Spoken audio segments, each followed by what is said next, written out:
leitura. Ui. Vamos lá. Então, boa noite a todos. Vamos pedir à Mãe Maria, a Jesus amado, é o nosso Pai, que nos direcione nessa noite, que cubra com as energias de paz e de amor, envolvendo a todos nós. Agradecemos a nossa casa de oração a Seja por dar essa oportunidade de aprendizado, de carinho, de amor. E damos início à reunião da noite com a prece que Jesus nos ensinou. Pai nosso que estás no céu, santificado seja o vosso nome. Venha a nós o vosso reino. Seja feita a vossa vontade, assim na terra como no céu. O pão de cada dia, dá-nos, Senhor, e sempre. E não nos deixes cair em tentações, mas livrai-nos, Senhor, de todo mal. Amém.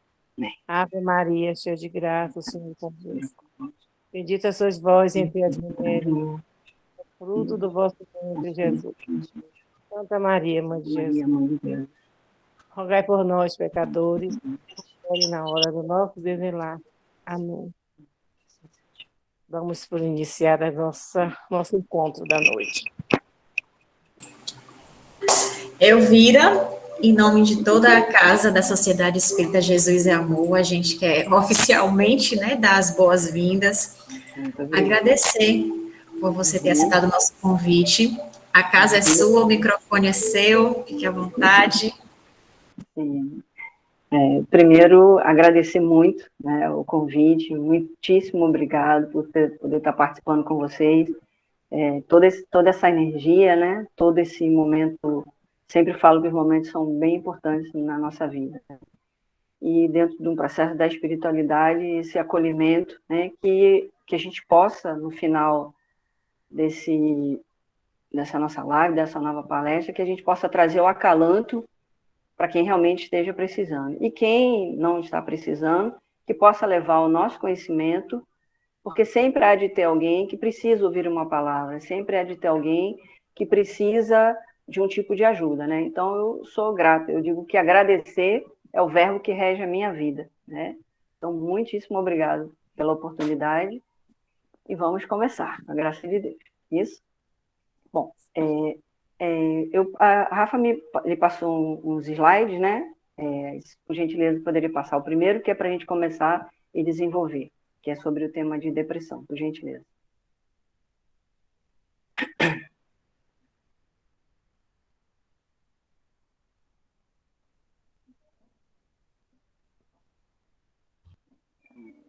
Sim. Depressão, né? Então, aí fala, nunca despreze as pessoas deprimidas. A depressão é o último estágio da dor humana. Então, vamos falar o que é um processo da depressão. Se poderia passar o segundo, por gentileza, que aí tem a nomenclatura, por favor. Pronto. O que é a depressão? A gente fala assim, fulano está com depressão, não está com depressão. Primeiro assim, depressão é uma doença, como ele coloca, uma doença psiquiátrica crônica, recorrente, que produz alteração de humor. E é uma doença que começa de uma forma silenciosa. Então, a coisa mais importante na situação da depressão é que a gente respeite todo e qualquer sintoma que o paciente, ou um amigo, ou alguém próximo possa trazer para nosso conhecimento. A depressão, ela é uma doença, como está colocado, ela é uma doença silenciosa, né? E que para algumas pessoas, estar no estágio de depressão, ainda existe muito preconceito, né?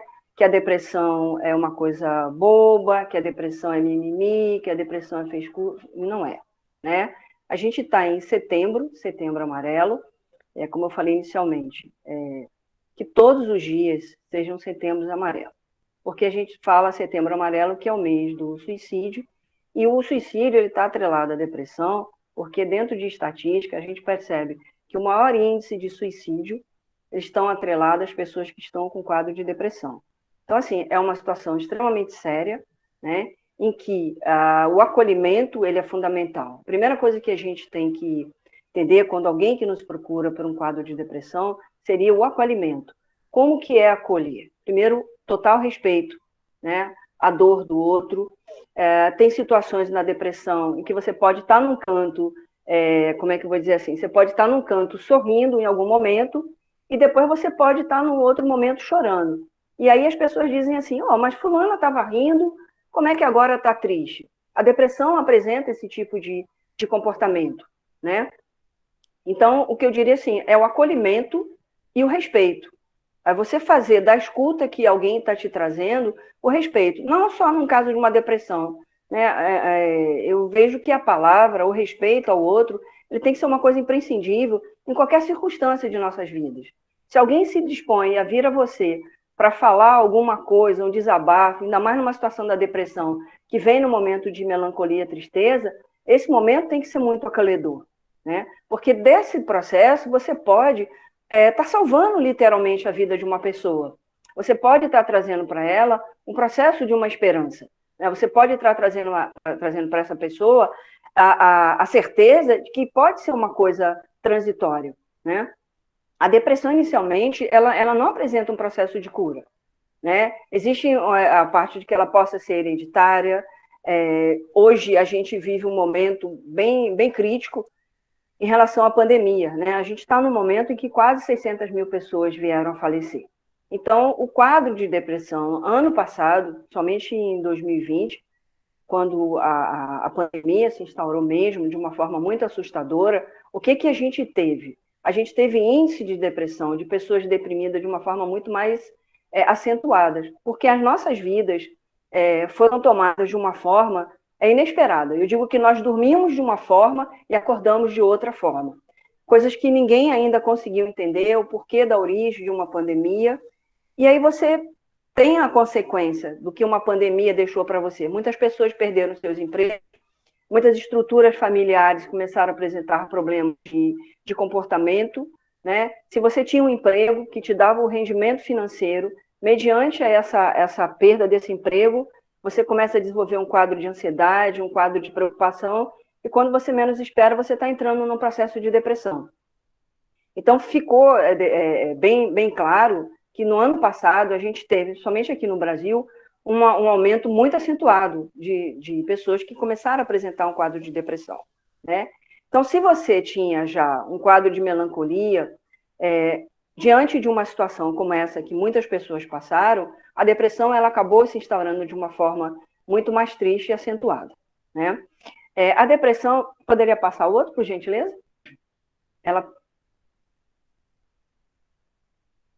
A depressão ela vai apresentar 3 estágios. Né? É o grau leve, o grau moderado, grau leve, o grau moderado e o grau leve. No grau leve, ela apresenta poucos sintomas, né? São que dão baixo impacto do nosso dia a dia. Às vezes, tem momentos, às vezes as pessoas chegam até na área clínica, eu estou com depressão. Aí você faz a escuta, assim como de qualquer outra pessoa, e você percebe que não é, na verdade, que a depressão... acho que alguém falou que o som estava muito baixo. Não sei se seria o meu... Tá ruim meu som? Tá ok, aqui para mim tá ok. Porque uma pessoa colocou. Então, vamos lá. Então, a depressão, né? Veja, a depressão leve, ela se instaura da seguinte forma. Às vezes você tá com problema, porque quem não tem problema? Todos nós somos tomados de problemas, de preocupações. E é o tempo que esses problemas eles ficam permanentes, ele pode levar a um estágio de melancolia, e se você não tomar a dimensão de como controlar isso, você pode agravar, você pode chegar num estado moderado e muitas vezes chegar num grau grave, né? Então, no primeiro momento em que a pessoa está passando por uma situação pontual e que ela venha demorar a você tomar uma resolução, porque muitas vezes, diante de alguns problemas, não depende de você buscar a solução. Você é responsável por fazer o movimento de buscar a solução. Porém, essa solução pode depender de outras pessoas. No caso, voltando à situação da pandemia, você perde seu emprego. Existiu uma crise instaurada no país e no mundo. Como que você vai buscar a solução? Você não consegue buscar uma solução. Então, você tem que fazer uma readequação, você tem que se readequar àquele momento que você está, para que você possa fazer uma administração até da sua questão emocional. Porque se você não conseguir controlar isso, você realmente acaba, não descompensando, você começa a ter isso como uma coisa frequente, permanente. Aí te leva, às vezes, a um processo de insônia, de irritabilidade, de um choro, assim, inesperado, né? Então, você entra nesse processo do grau leve e você tem a esperança de que você vai buscar a solução. Quando você percebe que, passado um tempo, essa situação ela não se faz mais presente, a gente pode dizer que você conseguiu tentar um equilíbrio desses sintomas, né? Mas como isso persiste, como eu falei, porque muitas vezes problemas pelos quais a gente está passando, eles estão atrelados não só a você ter que definição, estão atrelados a outras situações. Você precisa pagar uma conta e não tem dinheiro, você teve um desentendimento familiar. Então, tem várias situações que te levam a entrar na depressão. Então, quando isso está atrelado a terceiras pessoas, você realmente precisa desse suporte.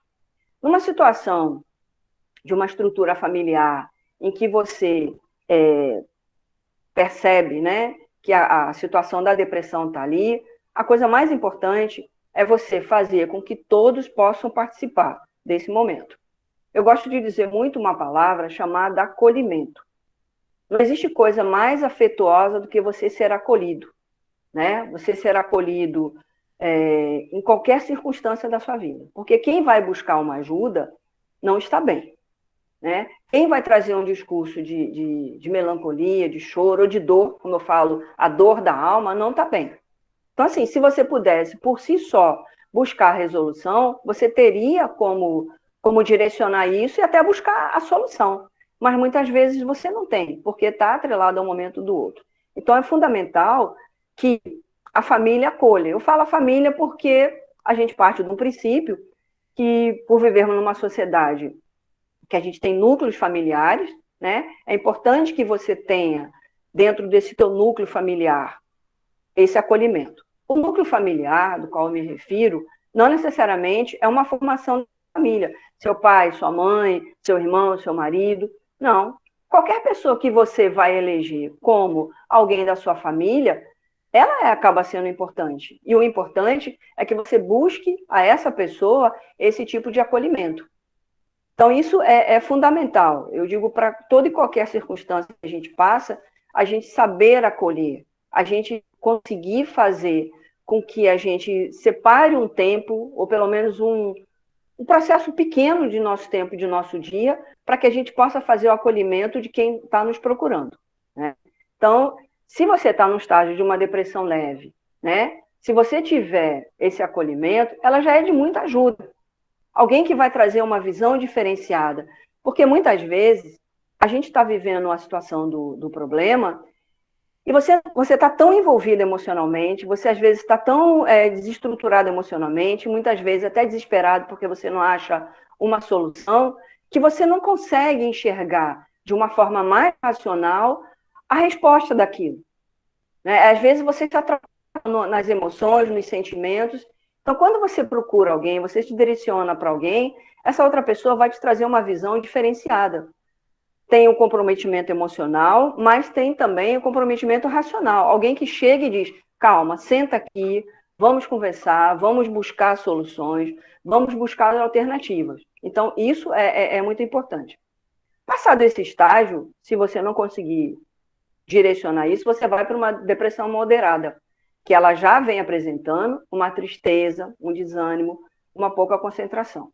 Nesse estágio dessa depressão, a gente pode perceber que há uma dificuldade de você, às vezes, conseguir reagir, né? Você fica num processo de achar, no momento de desesperança, no momento em que você não vai ter mais solução, não vai ter mais saída, e mais uma vez eu recorro ao acolhimento, a você ter alguém que possa te acolher, alguém que você possa desabafar, como a gente coloca, né, a sua palavra. Alguém que consiga interpretar diferente do que você, porque quando a gente está muito envolvido, a gente não consegue ter esse direcionamento, essa clareza. Então é importante que o outro traga você e diga, sente, vamos conversar, vamos acolher. Se caso, nessa situação, você não consegue uma resposta, você tem que procurar meios profissionais. Seria uma busca de uma terapia e, muitas vezes, você buscar um profissional para que você possa fazer a inclusão de medicamentos, né? E quando você chega num grau grave, aí é o que a gente fala, é uma dificuldade de manter o autocuidado, O que seria isso? Seriam pessoas que, infelizmente, existe esse grau de depressão, são pessoas que não conseguem reagir. Aquelas pessoas, como fala, o autocuidado, você não consegue fazer a sua higiene pessoal, você não consegue tomar um banho, você não consegue levantar da cama, você não consegue se alimentar. Então, esse é um processo muito, muito doloroso de quem está ao lado acompanhando. Por quê? Primeiro, são verdadeiros essas reações. Muitas pessoas acham que depressão é um processo que não é isso tudo. Eu costumo dizer o seguinte: se você machuca o seu braço, você vai, tira um raio-x, está lá com edema. E dentro do seu emocional, dentro da sua psique, como é que você consegue detectar a intensidade da dor dessa pessoa? E aí isso gera um desconforto enquanto você procura uma ajuda e as pessoas falam assim: você estava rindo ainda há pouco, como é que você agora está me pedindo ajuda? Pode? Isso é possível. E dentro dessa depressão grave, quando a gente fala do autocuidado, tem pessoas que não conseguem fazer o básico que tem que ser feito. Levantar, tomar um banho. São pessoas, às vezes, extremamente vaidosas, né? Que você percebe que são extremamente vaidosas, com todo o seu autocuidado, como é colocado. E, de repente, num processo, você, no primeiro dia, você diz: eu vou levantar agora, não quero... Vou tomar banho depois, aí passa o dia, você não toma. Você não vai... Ajeita esse cabelo. Não, para quê? É como se assim, para que eu vou me cuidar? O porquê eu tenho que me ajeitar? É como se aquele processo que ela está passando, ela não tivesse mais sentido. Então, eu vou me arrumar para quê? Eu vou me cuidar para quê? Então, esse é muito preocupante, em que o paciente, né, ou as pessoas falam paciente assim pela questão da clínica, mas que os pacientes chegam a se apresentar.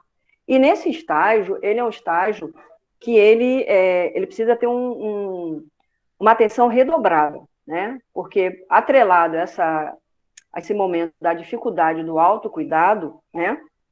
Existem pensamentos, né? E que muitas vezes a grande maioria das pessoas que infelizmente entram no quadro do suicídio, elas chegaram a esse estágio, né? Então, o importante é que a gente não permita, né, que se chegue a esse estágio. É o que eu falo. Eu acho que toda a proposta nossa é fazer com que a gente possa diminuir essa estatística, que ela é extremamente assustadora, né? Segundo a Organização Mundial da Saúde, no Brasil nós temos 11 milhões de pessoas que são acometidas pela depressão, né? E então é muito assustadora essa estatística. Então acho que cabe a todos nós, dentro de cada conhecimento, não só o psicólogo ou o psiquiatra, né? Qualquer pessoa que você possa eleger para fazer a sua escuta, que eu acho que o grande objetivo é a gente diminuir essa estatística. E para que a gente possa diminuir essa estatística, é fundamental que nós possamos fazer a nossa parte. Nós estamos aqui, eu gosto muito de falar que juntos sempre somos mais fortes. Então, é necessário que a gente faça essa escuta. Porque uma pessoa que chega no estágio de uma depressão grave, ela passou pelos outros estágios. E muitas vezes passa desapercebida. A própria pessoa que está com a depressão, ela tem uma dificuldade de admitir, sabe? Não? Ela tem uma dificuldade de admitir que ela está doente, porque na verdade ninguém gosta de se sentir doente. E uma doença que muitas vezes é visto como com muita chacota, que é mimimi, que depressão. Como que se está com depressão? É o que eu falo, você não tem um raio-x para que você possa dar o diagnóstico de uma depressão. Quando o paciente vem no quadro de depressão e há necessidade de procurar ajuda de um psiquiatra, a primeira coisa que eu faço, quando eu vejo que o paciente está com depressão, eu procuro fazer a inclusão desse núcleo familiar, né? Se não existe um núcleo familiar entre uma estrutura de filhos, marido, o que seja, alguém tem que estar dentro desse núcleo. Eu sempre procuro trazer essas pessoas ao consultório ou dentro de uma escuta para que a gente possa, dentro de uma ação conjunta, tirar esse paciente, tirar essa pessoa no quadro da depressão, né? Que é o que eu falo do acolhimento. E quando está dentro de um processo de procurar um psiquiatra, eu sempre peço que algum dos familiares ou alguma dessas pessoas que seja a eleita como esse acolhimento, que vá ao psiquiatra, né? Numa relação de casamento, eu sempre chamo o marido, se tiver que chamar um filho, o meu filho tem 30 anos, a senhora vai chamar? Claro, vou chamar. Não importa que ele tenha 30 anos e a mãe está fazendo terapia e a psicóloga vai chamar. A gente não chama só os pais quando a gente atende criança, não. A gente tem que chamar a partir do momento que você veja que há necessidade. Porque muitas vezes a linguagem fica distorcida dentro de um núcleo familiar. Então eu chamo e peço que que venha acompanhar dentro do psiquiatra, porque é muito importante a função do psiquiatra, né? Ele vai trazer dentro do conhecimento todo um esclarecimento que é importante que você tenha essa escuta. Até esse conhecimento de que, assim, depressão não é mentira, depressão não é frescura, me perdoe o termo, depressão não é mimimi, depressão não é aquela pessoa, eu tenho que acordar e tenho que ficar chorando o dia inteiro. Tem um momento que você não vai chorar e você se encontra com depressão. Então, eu gosto muito de fazer essa inclusão, que é levar a essa família também ao psiquiatra, para que se tire dúvidas, para que se perceba a importância do papel que cada um vai exercer. Entre a relação do papel que cada um vai exercer, já que eu coloquei isso, é muito comum, dentro de um processo da depressão, a pessoa que está passando por esse estágio, ela acaba elegendo alguém, né, que ela estabelece com uma autoconfiança. Então, às vezes, coisas assim, até básicas, né, do tipo assim, me espera eu beber um golinho de água. Você não consegue beber uma água sozinha? Não, eu preciso que você fique aqui. Então, assim, as situações que possam, a priori, serem inusitadas, aquelas situações que você acha, não, mas que isso? A pessoa não consegue beber um copo de água sozinha? Fique ali. Não duvide do que está sendo pedido. Porque tem pessoas que, de um processo de depressão, elas têm uma dificuldade, a gente vai ver nos sintomas, né? Elas têm dificuldade da alimentação, né? Elas têm medo. Tem pessoas que dizem assim, se eu comer uma comida, um pedaço de carne, ele vai ficar travado na minha garganta, eu vou ficar sem respirar. Então, assim, é todo medo. Então, assim, quando alguém diga, eu quero beber água, dá para você esperar até eu terminar de beber água? Aí você vai olhar e vai dizer, mais uma água? Será que a depressão fez com que a pessoa deixou de aprender, que ela não sabe mais beber uma água? Não, claro que ela sabe beber água. É o medo, é a insegurança de que, de repente, porque a cabeça ela vai elaborando muitos pensamentos, né? E que são pensamentos que, para quem está de fora, são pensamentos que não têm lógica, mas entenda e aceite. Naquele momento, aquilo que a pessoa que está com a depressão está lhe pedindo, a importância que você entenda é que tudo tem uma lógica. O que a priori, se você disser, poxa, eu vou beber uma água, você quer que eu fique aqui para ver você beber água? É isso mesmo, eu quero. Porque o que está passando na cabeça dessa pessoa com a depressão? Ela pode estar achando que ela vai se engasgar e que o ar vai faltar e que ela vai morrer asfixiada, né? O processo noturno é um momento que a gente percebe, em termos até de estatística, o momento mais doloroso para as pessoas que são acometidas da depressão. Porque vem da insônia, né? Elas apresentam normalmente um quadro de insônia, e nesse quadro da insônia, o que acontece? O silêncio da noite, da madrugada, todos dormindo, que é um processo normal, e de repente ela não consegue dormir. E aí vem o medo, e se eu precisar de pedir ajuda, quem eu vou chamar? Se eu chamar, não vão me ouvir, e se eu passar mal e não conseguir ter força para falar? Então, normalmente, a pessoa que se encontra num quadro de depressão, ela acaba sempre elegendo uma pessoa para poder estar próximo. Então, isso também é muito importante. Teria, por gentileza, passar o próximo, por favor?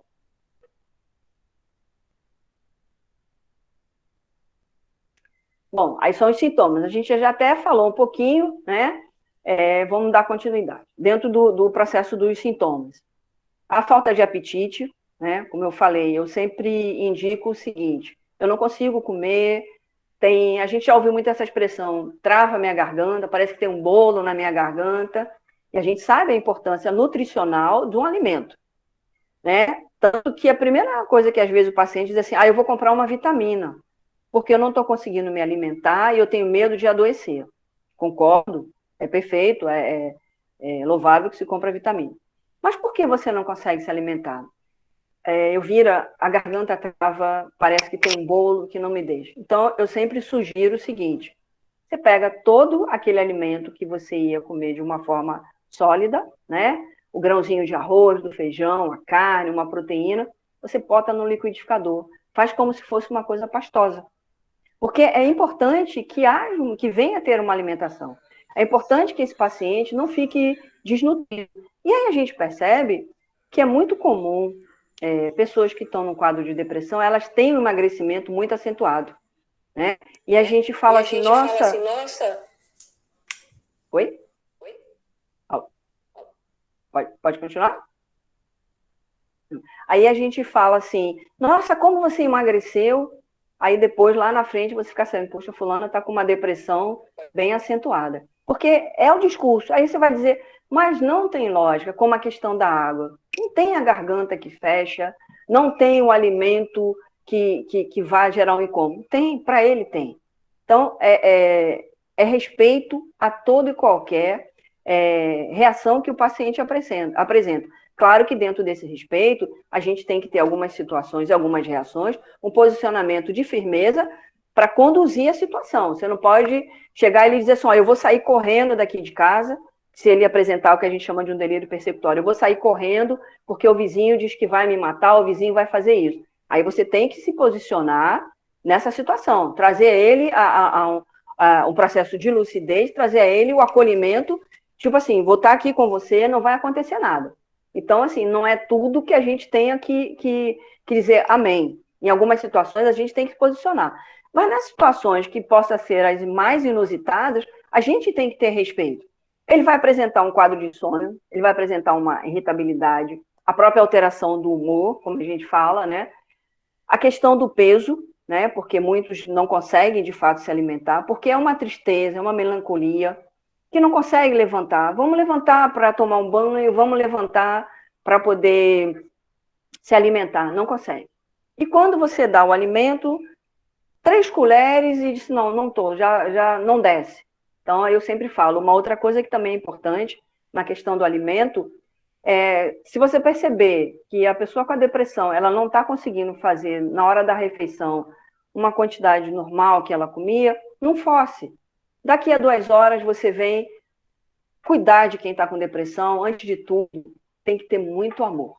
O amor de uma forma incondicional. Tem que ter esse envolvimento do amor, tem que ter esse acolhimento, porque você vai ter que ser persistente. Você vai ter que ser persistente para que você possa tirar essa pessoa desse quadro. Então, olha, na hora do almoço, eu só consegui comer 3 colheres. Não tem problema. Daqui 1 hora você vem, olha, vamos comer mais um pouquinho? Não, eu não estou. Vamos, vai ter que ser dessa forma. Como em algumas situações, com outros sintomas que a pessoa apresenta. Aí eu não consigo nem levantar para tomar um banho. Não, vou tomar um banho rápido. Não conseguiu? Se conseguiu só uma parte do banho, é importante, né? O sentimento de baixa estima, ele é extremamente acentuado. Primeiro porque você começa a perceber que você está dando trabalho para a pessoa, que você não presta mais para nada, que você não consegue reagir, que você não tem mais razão de ser, e aí vem um grande perigo. Porque quando você chega num estágio em que você tem esse sentimento, que você acha que a sua vida não tem mais razão, não tem mais o porquê estar aqui, né? E aí você tem que, do outro lado, dizer não, da importância que existe de quem está ali, que seria, de novo, a palavra acolhimento. Porque nesse momento, quando você existe o momento da desesperança, o momento em que você percebe que o que era o básico para você, como se alimentar, como tomar um banho, como beber uma água, como ter o que a gente falou, né, ter o seu autocuidado, você tem essa lucidez, você tem essa consciência de quando você se olha no espelho e diz, poxa, meu cabelo não está legal, eu estou muito magra, eu não estou conseguindo me alimentar. Não existe um momento da depressão em que você perde essa lucidez, você não perde, né? E o fato de você estar dentro desse processo de lucidez, das suas próprias dificuldades, ele é extremamente doloroso, porque traz a consciência da pessoa com a depressão da incapacidade dela. Por que eu não consigo reagir? Né? E muitas vezes vem perguntas que a gente não consegue responder. Perguntas no sentimento do choro, num sentimento da dor, que eu chamo que é a dor da alma, e que diz assim, por que isso aconteceu comigo? Por que eu estou passando por isso? Né? Quando que isso vai passar? A gente vê, mais lá na frente no outro card, a questão da medicação. Há uma ansiedade muito grande do paciente querer ficar bem, né? E aí, quando dá a medicação, quando tem que recorrer à medicação, o que acontece? Ele quer tomar o remédio e ele quer que em 3, 4 dias ele fique bem. Ah, não, ele tem que ter paciência. Não é uma questão de ter paciência. Nós é que temos que ter paciência na escuta da pessoa com a depressão.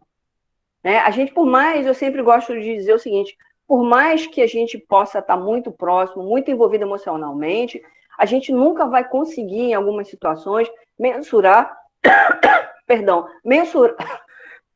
só um minutinho, por gentileza. A gente nunca vai conseguir mensurar a dor do outro, né? Porque é uma dor real, né? Então, quando ele fala assim, poxa, eu tomei o remédio, e o remédio, como é que se diz? Não me ajudou em nada. Tá, não te ajudou. Tem que ter paciência. Mas quando a gente fala tenha paciência, a gente não está vivendo o problema, a gente está vivendo nesse acolhimento. Mas, na essência mesmo, a gente tem que ter a dimensão do quanto é o sofrimento do outro, do quanto é essa dor que ele está sentindo. Então, quando ele diz assim, não aguento mais, aí é importante que a gente entre com outro processo, né? Pode passar outro card, por gentileza? Bom, o tratamento, né? A gente sabe que o processo da depressão é necessário, a questão da medicação, né?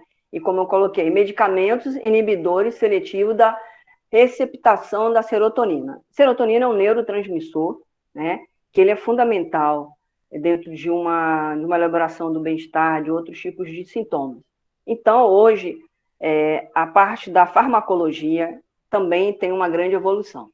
Antigamente, nessa parte da farmacologia, a gente tinha medicamentos que muitas pessoas tinham aquela coisa do preconceito. Eu não vou tomar esse remédio. Quem nunca ouviu isso? Porque eu não vou ficar viciada. O famoso tarja preta. Eu não vou tomar esse remédio porque vai me trazer consequências. Lamentavelmente, todo medicamento tem seu efeito colateral. Isso a gente não tem como fugir disso. Mas, muitas situações, ele é necessário. E hoje, graças a Deus, a farmacologia ela tem esse trabalho bem peculiar e bem acolhedor. A gente tem medicamentos que não apresentam tantos efeitos colaterais, a gente tem medicamentos que fogem daquele conceito que se falava antigamente, de que a pessoa está com medo de ficar viciada, dependente. Então, não. Então, se você chegou a um estágio em que é necessário que você vai procurar a ajuda de um psiquiatra para que seja feito a inclusão do medicamento, primeiro, você confiar no profissional que você está procurando. Confiança e acolhimento são palavras fundamentais em quase todas as circunstâncias de nossas vidas. Então, assim, se você chega num quadro de depressão e que você passou por aqueles estágios, que é o estágio leve, o moderado e o grave, que chega à busca de um psiquiatra, a questão da medicação, não veja isso como uma derrota. Veja assim, que bom eu tenho esse recurso da medicação, que bom que eu tenho a farmacologia, né, a medicação, e que hoje a gente tem a consciência de que elas apresentam excelentes resultados, né? Não significa que você vai tomar, às vezes, 1 mês, 2 meses e vai suspender, não. Até porque alguns medicamentos, após um período que você está tomando, eles são necessários para que a gente possa retirar, fazer o que a gente chama do desmame, né? Então, assim, bate medo de ter que recorrer a um psiquiatra, bate medo de você tomar medicação. Primeira coisa também que ainda é muito comum. Psiquiatra eu não vou, porque psiquiatra cuida de maluco. Gente, nada disso. Não existe isso, né? Recorrer a um psiquiatra é para que você possa fazer da farmacologia, né, da medicação, uma complementação junto com outros recursos que você tem para tratar a depressão. Então, assim, essa imagem de que recorra a um psiquiatra porque eu tenho um discurso, não existe isso. né? E se tem a necessidade de buscar essa ajuda do psiquiatra a medicamento, tem que você entender, né? A gente tem os ansiolíticos, porque atrelado à depressão, dentro dos sintomas, seria a ansiedade, né? Uma pessoa com ansiedade, ela apresenta comportamentos inquietos, sudorese, medo, né? Então, muitas vezes, você, dentro de um quadro da depressão, você tem que tratar simultaneamente, concomitantemente, a situação da ansiedade, assim como da depressão. E muitas vezes você também vai recorrer a um antidepressivo e também a um ansiolítico, né? Você vai fazer essa conjugação, tudo que você tiver de recurso para que você possa tirar uma pessoa da depressão, para que você possa tirar ali daquele estágio que seja mais grave, um estágio que você não está conseguindo, tem que ser levado em consideração, né? Uma outra coisa que é muito importante, juntamente com a medicação, que são os inibidores da recaptação da serotonina, os ansiolíticos, porque você apresenta um grau de ansiedade muito elevado. Na verdade, todos nós apresentamos um grau de ansiedade, e para que você, no momento que você chega num grau de depressão elevado, algumas coisas já não estão funcionando ao seu ambiente e internamente. E provavelmente o quadro de ansiedade ele está se fazendo mais presente. Então, muitas vezes você dá um antidepressivo e juntamente com o ansiolítico, para que os dois possam agir, como eu falei, de uma forma concomitantemente, fazer um trabalho, né? E paralelo a isso também, que é muitíssimo importante, você usar a terapia. Terapia comportamental, ela apresenta bons resultados.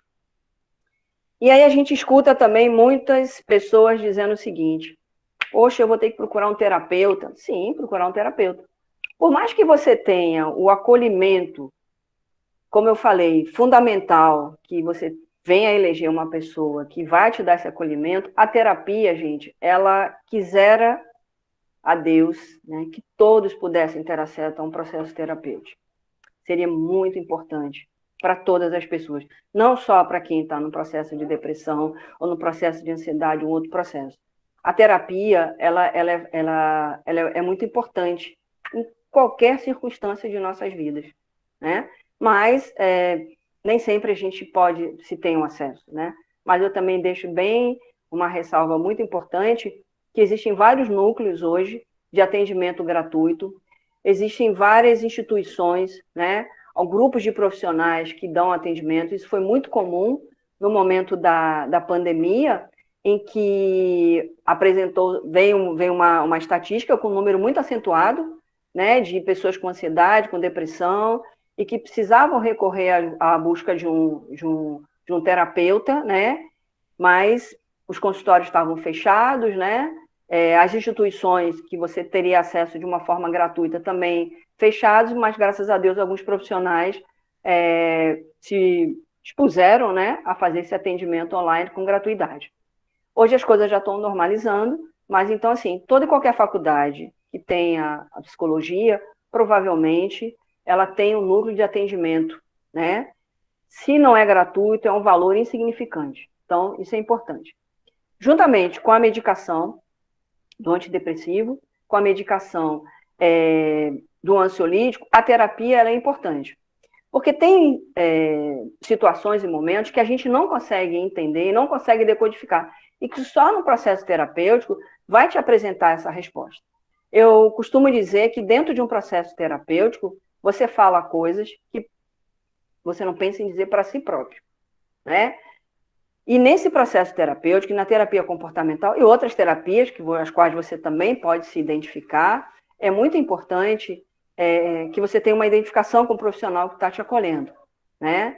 Essa integração entre paciente e terapeuta, ela é muito importante. Quando eu falei anteriormente desse acolhimento que tem de alguém próximo, de família, ou algum parente, ou algum amigo que vai entrar nesse processo de acolhimento, então a gente percebe que dentro da terapia isso também tem que funcionar. Porque dentro do processo terapêutico, você vai tentar, né? Você, no primeiro momento, você acredita, algumas vezes, que você não vai ter uma resposta. Porque nem sempre o terapeuta vai dizer o que você tem que fazer. Ele vai trazer a você uma luz, né? Ele vai trazer a você um esclarecimento do que você está passando. Porque se você chegou num estágio de uma depressão de um grau elevado, né, num grau grave, você tem que ter realmente essa ajuda. Aliás, a ajuda já deveria estar sendo existente. Mas, às vezes, eu falei, é a dificuldade do acesso a buscar. Mas não deixe de buscar a ajuda de um terapeuta, porque ele é muito importante. Eu queria que passasse o outro quadro, deixa eu ver que eu acho que eu tenho ele aqui. Pronto, obrigada. A depressão é considerada o mal do século. Eu já falei anteriormente, né? Dentro da Organização Mundial de Saúde, 300 milhões de pessoas sofrem de depressão, e no Brasil, esse 11 milhões de pessoas. Então, a gente pode perceber que é um número muito alto e muito preocupante. Então, a primeira coisa que é importante é que a gente não deixe de acreditar a importância de acolher quem tem uma depressão, que a gente não deixe de levar a sério, né? Porque quando a gente fala assim, é considerado o mal do século, é fato, é verdadeiro, né? Porque a depressão, quando você entra nesse estágio, você diz assim, não sei por que eu estou sentindo, não sei por que eu entrei, eu sei apenas que eu não consigo reagir, né? E aí, dentro de estatística, existe uma parte dos estudos que ela possa vir de forma hereditária, né? Então, mas isso não significa assim, gente, tá? Fulano, meu tio, alguém hereditário, eu vou ter depressão. Não, não é dessa forma. Mas dentro de todo um trabalho que você faz para você tentar mapear como é que é um processo de uma depressão, no sentido de você fazer uma prevenção, né? É o que eu digo, que todos os dias venham ser Setembro Amarelo, né? Porque o Setembro Amarelo, ele está associado ao quê? A questão do suicídio, que começou nos Estados Unidos, porque um menino de 17 anos, né? Ele estava recluso, ele estava introspectivo, ele não conseguia falar com mais ninguém, ele se fechava, ele já não sorria, ele não apresentava uma série de comportamentos. E os pais não conseguiram perceber isso. E ele tinha um carro amarelo até que ele se suicidou. E quando ele se suicidou, ficou assim, meu Deus, mas como? Como é que a gente não percebeu? Como é que a gente não tomou a dimensão de que isso estaria acontecendo? Pois é, como eu falei inicialmente, a depressão, ela se apresenta de uma forma silenciosa. E quando a gente fala da depressão, não tem como a gente desvincular, lamentavelmente, dos índices de suicídio. Então, esse é a grande preocupação. Não necessariamente todas as pessoas que entram num quadro de depressão chegam ao suicídio. Claro que não, mas eu diria que, lamentavelmente, em termos de estatística, a grande maioria acaba cometendo suicídio. Então, esse momento, o que antecede a esse estágio, né, esse triste relato, né, e de uma forma preocupante, né, ele tem que ser muito bem acolhido, ele tem que ser muito bem amparado, como eu falei, o acolhimento, né, que você eleja alguém, é bom quando você tem esse acolhimento da família, né, mas às vezes a depressão, em algumas situações, ela tem origem dentro de um conflito familiar, né, às vezes a situação de um quadro de depressão começa dentro da sua estrutura familiar, que não deveria, mas às vezes acontece, e aí se eu percebo que esse momento da minha depressão é oriundo dessa situação de uma estrutura familiar, quem eu vou recorrer? A gente sempre tem que ter um amigo, a gente sempre tem que ter alguém que a gente venha eleger para dar esse tipo de suporte, entendeu? Poderia passar outro, por gentileza? Um outro fator aí bem importante, depressão na adolescência. Se para um adulto, muitas vezes, é tido como bobeira, como mimimi, como frescura, desculpe o termo, como não é nada sério. Imagine num adolescente, né? É muito sério, né? Porque, assim, o adolescente, às vezes, ele perde um pouco da credibilidade. Porque ser adolescente é ser a irreverência, é ser uma autoafirmação, é ser um momento em que eu posso tudo, eu quero tudo, e aí vem a situação de conflitos. Porque os conflitos significa que você tem situações em que você não está conseguindo resolver. Daí a gente gera um conflito. O conflito ele só se torna existente se eu tenho coisas que eu não estou conseguindo solucionar e estão me trazendo um desconforto emocional e, consequentemente, um desconforto físico.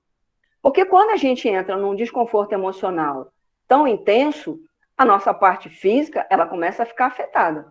Quando você entra num processo de uma depressão, vamos lá, de novo, em que você não consegue controlar o seu emocional, essa consequência vai ser para o seu corpo. Né? Você, às vezes, apresenta uma dor de cabeça inconstante, você apresenta, num processo da depressão atrelada à ansiedade, você aumenta o seu suco gástrico, né? pH, da acidez, e aí você fica com aquela dor de estômago, você tem dores de cabeça, você tem dor nos olhos, você tem dor, tem gente que apresentam dores nas pernas, que impossibilitam de andar. Então, assim, se chegar a esse estágio, a gente tem que tomar dimensão para que não chegue a esse estágio. E ser adolescente, primeiro, é um momento de que eu posso, eu quero e eu desejo. Nessa escuta, tem um lado da minha autoafirmação. E nessa autoafirmação, o que você percebe? Você vai fazer oposição a muitas outras coisas. A gente vê muitas situações de conflito entre os adolescentes e familiares, adolescentes com grupos escolares, adolescente, digamos, um adolescente de 18 anos estiver no trabalho, acontece. Né? Então a gente acha assim, porque adolescente ele não tem depressão, claro que ele tem. Esse caso que eu falei de como surgiu o Setembro Amarelo foi um menino nos Estados Unidos, ele tinha apenas 17 anos. Né? Existe um outro ponto que também é muito importante, são os casos de bullying. Quem nunca sofreu um bullying que até então não era tido como bullying, né? Se a pessoa era muito magra, era chamada de Olivia Palito, se era gordinha, era baleia, e a gente vivia de uma forma saudável. Existia uma evolução de todos os outros pontos, né? Em que hoje os casos de bullying, eles são, lamentavelmente, de uma forma muito intensa e muito comprometedora, né?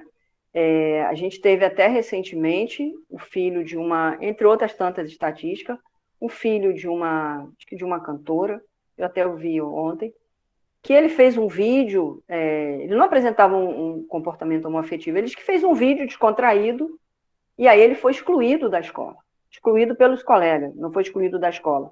Ele sofreu uma represária dos amigos, né, que chamaram que ele era gay, que ele não apresentava isso, não apresentava aquilo.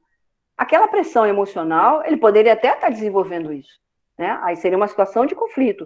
Aí é o que eu digo a importância de você ter alguém com a qual você possa desabafar, alguém com a qual você possa trazer para expressar, né?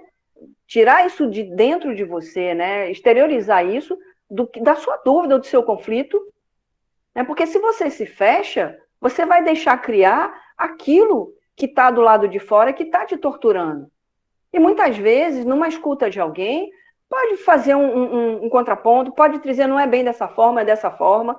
Eu sei que, lamentavelmente, após essa pressão, né, após esse vídeo, inclusive ele relata para a mãe sobre esse vídeo, ela não viu nada demais, mas a pressão ou não sei, que vazou na internet, né, ele acabou cometendo suicídio. Imagine uma mãe diante de uma situação dessa, né? E hoje a gente tem um momento também chamado a internet, né? A internet ela é maravilhosa, estamos aqui diante da informatização, que nos permite, no momento de pandemia, para que a gente possa levar o nosso conhecimento a todos que aqui estão. Mas ela também pode atuar de uma forma extremamente negativa, né? Ela pode atuar de uma forma em que traz consequências, muitas vezes, bem drásticas, que foi o caso desse menino. Então, os casos de bullying, hoje em dia, a gente peça, né, que, em primeiro lugar, se tenha respeito a todo e qualquer sentimento, toda e qualquer opção sexual, todo e qualquer respeito à cor, à raça de qualquer pessoa. Ou seja, sintetizando, que se respeite o ser humano, né? Porque a gente não pode chegar não é nem detonar, a gente não pode expor a imagem de uma pessoa, seja o que ela for, porque a gente não sabe como é o estado emocional, quais os conflitos que a pessoa já está passando. Então, isso é muito importante. E o mais importante, mais uma vez, que isso vai ser sempre redundante em tudo que eu falo, o acolhimento familiar. Esse acolhimento é fundamental. Pode passar outro, por gentileza? Depressão infantil, um outro dado também que é muito importante e que muitas vezes é colocado como, será que existe? Claro que existe, né? Eu coloquei apenas um ponto porque tem outros para desenvolver. Normalmente, os conflitos familiares na relação do casamento acaba sendo um índice de que a gente faz dentro de uma avaliação, né, em termos de estatística, os quadros de depressão infantil. Não é só isso, mas dentro de uma escala acentuada, né? Porque para uma criança, o que ela justamente quer, o que ela deseja é o quê? Que venha ter essa infraestrutura familiar plena entre meu pai, meu herói, minha mãe, todo esse processo de acolhimento. E, de repente, você percebe que começam a ter brigas. Infelizmente, tem muitos casais que não respeitam o momento dos filhos, né? As brigas existem de formas verbais e de formas, às vezes, físicas. A gente viu esse aumento muito grande também dentro da pandemia. E você começa a perceber um comportamento da criança em que ela não consegue dormir direito, ela começa a entrar no processo de enurese, que seria o xixizinho noturno, ela começa a ter pesadelos, ela começa a ter um baixo rendimento escolar, ela fica mais introspectiva, a alimentação, ela fica mais reclusa, ela fica mais introspectiva, né? Então, também são sintomas semelhantes de um adolescente, de um quadro de depressão. Então, assim, é possível? Lamentavelmente é. Não descarte nenhum tipo de escuta, seja de um adulto, seja de um idoso, seja de um adolescente, seja de uma criança. É fundamental que você fique atento a isso. Pode passar o outro, por gentileza, que eu acho que você me posiciona em relação ao tempo, que eu acho que já está quase que acabando, né? Porque passa rápido, né? Acho que já tem mais um outro card, eu acho. Vamos ver. Pronto. Deixando aqui uma mensagem. De Dr. Bezerra de Menezes. Solidários seremos união, separados um dos outros teremos pontos de vista. Juntos alcançaremos a realização dos nossos propósitos. O que eu deixaria de mensagem aqui é isso. União, acolhimento, né? Nessa citação tão sábia de Dr. Bezerra de Menezes, o que a gente precisa, o que a gente necessita é de um acolhimento, né? Para tentar fazer um fechamento, não descarte nenhum tipo de escuta de quem vier de procurar. Seja você procurando um profissional, seja você procurando um amigo, né? Depressão é uma doença que você não tem o raio-x, aliás, as doenças de ordem psíquica, você não tem o raio-x para que você possa dizer, fulano está com essa dor. Não, não existe. Fulano está sorrindo, e como é que está com depressão? Pode, é possível sim. Então, o mais importante é isso, que nós não deixamos se perder essa união, que nós possamos fazer sempre esse acolhimento, né? Que a gente faça dessa escuta referente ao outro, que a gente, não sendo necessariamente profissional, mas se alguém te procura, acolha na palavra, acolha na ajuda, acolha essa escuta, porque às vezes uma só palavra, ela pode trazer um bem valioso, que é a vida das pessoas. Quando a gente começou o início da palestra, o que a gente viu? Né? Uma tela maravilhosa, com fundo de peixes, uma música tranquila, e tem um outro fator que é muito importante. O processo da meditação, o processo do relaxamento, né? Você trabalhar a sua respiração, né? Isso tudo são fatores que são importantes para que a gente possa acolher e tirar as pessoas dentro de um quadro mais doloroso de sofrimento. Entendam que quem tem depressão sofre, sim, e sofre muito, e sofre calado, que é o que eu digo muitas vezes, que é a dor da alma. Então, assim, vamos acolher a quem nos procure, vamos de novo, solidários seremos união, separados um dos outros, teremos ponto de vista, juntos alcançaremos realização do nosso propósito. Eu gosto de usar muito uma frase que eu uso com Rafa no Sintonize, que juntos sempre somos mais fortes. É isso. Falei, né? Elvira, que maravilha, viu? Ouvir essas palavras foi realmente um carinho no coração, um esclarecimento. Foi muito claro a forma como você falou, muito leve. Muito obrigada. Assim, em nome de toda a casa, a gente agradece demais. Sim. Se alguém quiser, né, fazer alguma pergunta, ou quiser Sim, escrever no pode. chat. Eu posso depois também, se você me permite, dentro do meu Instagram, caso alguém queira me procurar, né? Porque às vezes, eu não queria falar aqui agora, mas posso deixar também o meu Instagram, porque assim, são situações tão delicadas que às vezes a pessoa não se sente confortável. Eu queria tirar essa dúvida, queria falar. Então, posso deixar também o meu Instagram, que as pessoas possam me procurar, e eu terei um imenso prazer em poder ajudar, em poder fazer essa escuta.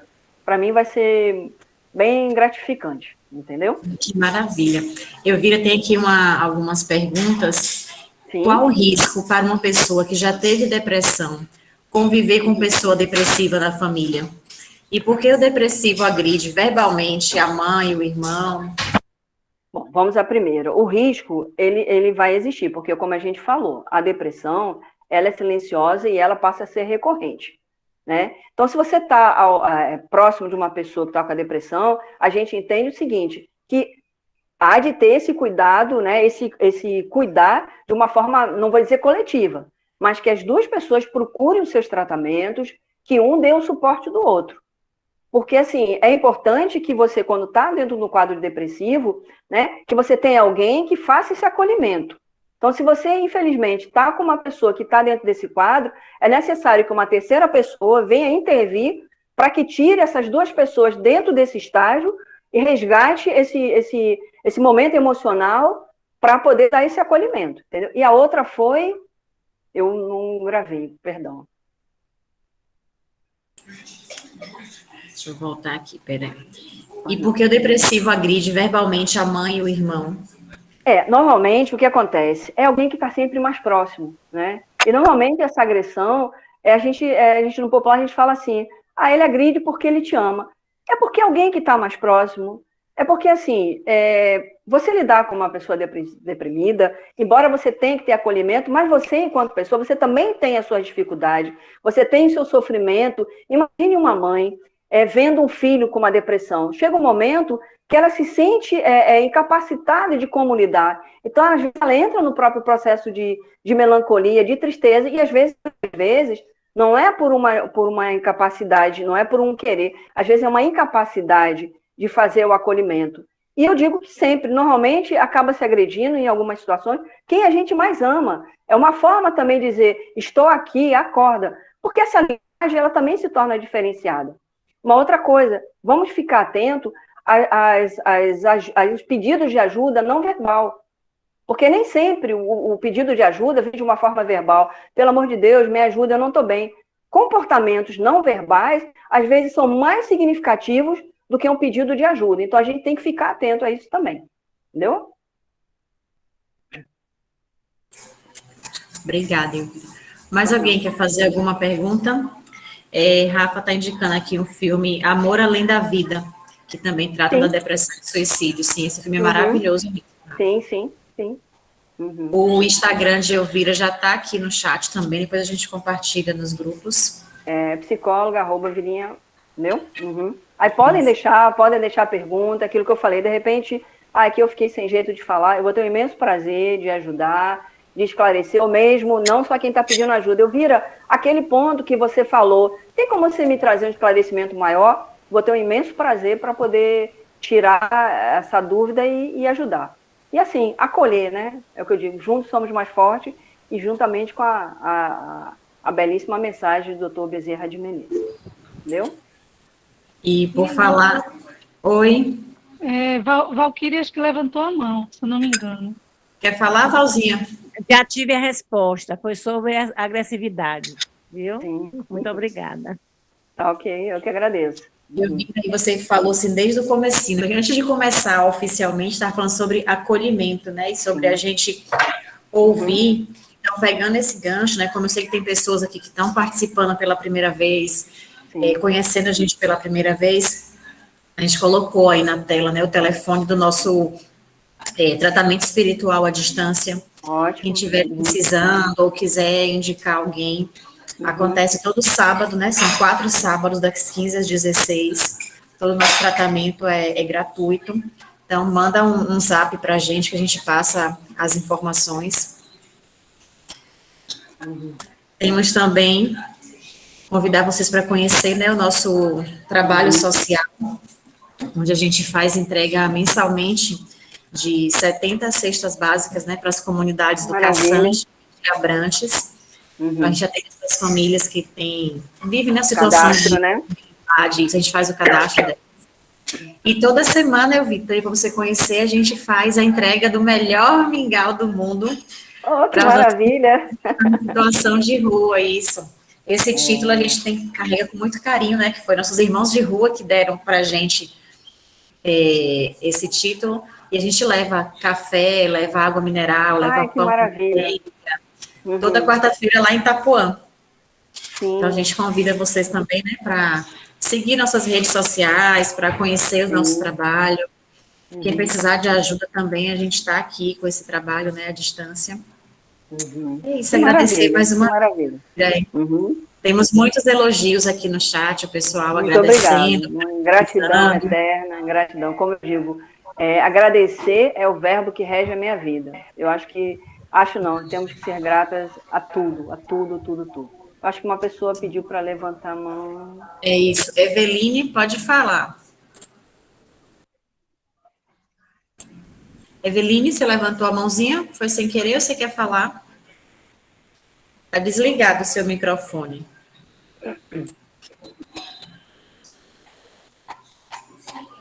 Oi? Eveline. Acho que foi sem querer, então. Pronto, mais boa noite.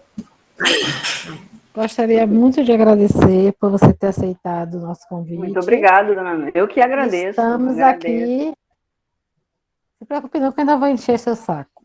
Tá, não, é isso que eu ia falar. Depois que a senhora complementasse, eu ia dizer que vocês precisarem, se necessitarem, eu vou ter um imenso prazer, entendeu? Olha, você está me escutando agora? Sim, dona Eveline, né? Acho que sim. Isso. Eveline, meu nome. Eu quero agradecer muito a Virinha. Ela me ajudou numa época maravilhosa. Eu estava em depressão. E é isso tudo que ela disse mesmo. Precisamos de psiquiatra, precisamos de terapia. E eu hoje, sábado, faço 67 anos. E nunca fui suicida, mas a gente fica sem ter vontade de viver. E é tudo isso, a gente precisa de ajuda mesmo. Mas eu tive ajuda de Virinha. Virinha, porque é meu apelido, e muitas pessoas me chamam de Virinha. Eveline, muito obrigado, muito obrigada. E eu digo também... eu que lhe agradeço. Eu sempre falo para os meus pacientes que eu preciso demais de vocês. Cada consulta, cada paciente que eu faço é um aprendizado na minha vida. Então, eu sou grata à confiança que todos os pacientes depositam em mim. Muito obrigado mesmo, Eveline. Muito obrigada. Eu que agradeço a você, Virinha. Você foi uma parte preciosa na minha vida. Muito obrigada. Gratidão mesmo. Gratidão. Gratidão a você. Boa noite a todos. Boa noite, Eveline. Obrigada. Boa noite, Eveline. Obrigada por seu depoimento. A gente fica feliz também, né, de você compartilhar com a gente. Dona Núbia estava falando. Dona Núbia estava falando, mas que vocês precisarem de algum outro momento, vou ter um imenso prazer de estar aqui junto com vocês. Como eu sempre falo, juntos sempre somos mais fortes. Tá? Verdade. Aqui no chat colocaram, né, que as pessoas ainda são, sim, muito resistentes ao uso da medicação. Sim. E outra pessoa colocou, temos que dar atenção e ajudar as pessoas que sofrem de depressão. Gratidão e boa noite. É o acolhimento, né? Jamile. Oi. Eu amei a palestra. Pô, muito obrigada. Muito obrigada. Eu sou uma pessoa encabulada. Muito obrigado mesmo. Muito obrigado, de coração. E é o que eu falo, né? A gente está aqui com um propósito, né? A gente não está aqui ao acaso, a gente está aqui com um propósito, né? E juntos sempre somos mais fortes. Muito obrigado de coração mesmo, gratidão. a todos que estiveram aqui, em pleno feriado, estiveram aqui conosco, participando, absorvendo essa energia maravilhosa. Então, só agradecer, não tem outra palavra para dizer. Muito obrigado pelo carinho, pela confiança. Nós agradecemos, nossas portas estão abertas, sempre que você precisar, a gente está aqui. Sim. A gente também vai abusar ela, né, Núbia? Com certeza. Com certeza. Inclusive, vamos fazer aqui oficialmente, se você quiser fazer parte do nosso núcleo de psicologia também, a gente está com o coração aberto, pedindo. Já tá aceito, pronto, já está aceito. Já está aceito. Já está aceito. Inclusive, quando começou a pandemia, o consultório fechou, aí no abril do ano passado, eu, juntamente com uma outra colega, nós fizemos o seguinte, nós abrimos espaço para dar atendimento gratuito, porque conseguiram muitos casos de depressão, de ansiedade, né? E aí foi um momento muito importante, tipo assim, você não tinha como sair da rua, como eu posso ajudar? Aí a gente abriu uma linha de tratamento para atender pessoas com gratuidade de atendimento, entendeu? Então, é o que a gente eu agradeço primeiramente a Deus por ter me permitir a exercer a minha profissão. Então, é o caminho que a gente vai trilhando, né? Então, podem contar comigo também, entendeu? Dona Maria Helena, muito obrigada também. Gostaria de pedir a você agora, não sei se as minhas já escolheram alguém, mas para fazer a prece de encerramento. Sim, rapidinho que Valéria pediu para falar aqui. Pode falar, Valzinha. É rápido, eu só queria agradecer, porque apesar dessa doença ser a doença do século, que acomete tantas pessoas, a gente ainda tem muito preconceito, né? A sociedade ainda tem muito preconceito em relação à depressão, como se fosse loucura, né? Remete muito a você estar internado né, num estado bem elevado, e não é. E eu acho que a doutora tratou de uma forma muito simples e clara, né, que pode acometer qualquer pessoa, inclusive quem acha que não tem. Sim. E aí ouve esses relatos e você percebe que uma coisa ou outra é indício disso, e a gente não tratando é que chega a uma situação muito né, pior e drástica. Então, eu queria agradecer muito a forma como foi tratada aqui, foi muito bom. Muito obrigada. Muito obrigada. Vamos? Pronto, gente, vamos encerrar então. Mais alguém quer falar alguma coisa? Elvira, estamos muito felizes, ainda mais que agora você aceitou o nosso convite, a gente ficou mais feliz ainda. Nubinha, quem você pediu para fazer o encerramento? Eu não ouvi, desculpa. Foi a Elvira. Foi a mim. Que honra. Vamos ver então, se eu estou até nervosa para fazer esse encerramento, mas vamos lá. Primeiro, assim, agradecer, né? Dentro desse momento, agradecer a espiritualidade, agradecer ao Dr. Bezerra de Menezes, agradecer a Deus a oportunidade que nos foi concedida de estarmos aqui nesse momento tão importante, que nós levamos um conhecimento de quem está precisando, o acolhimento, né? E que toda essa energia, né, que nós conseguimos manter, essa vibração energética de esperança, de acolhimento, de paz, de ternura, né, de proteção e principalmente de amor, possa, ao término desse nosso encontro, perdurar, permanecer dentro dos nossos corações, que a gente possa perpetuar com nossos ensinamentos, levar a palavra para quem realmente está precisando. Entendeu? É isso. Muito obrigada. Viu? Gostaria de rezar um Pai Nosso também, se puder. À vontade. Vamos lá. Pai Nosso que está no céu, santificado venha a nós o nosso reino. Seja feita a nossa vontade, assim na terra como no céu. O pão nosso de cada dia nos dai hoje, abençoai nossas ofensas, assim como nós perdoamos a quem nos tem ofendido. Não deixeis cair em tentação, mas livrai-nos todos do mal. Amém.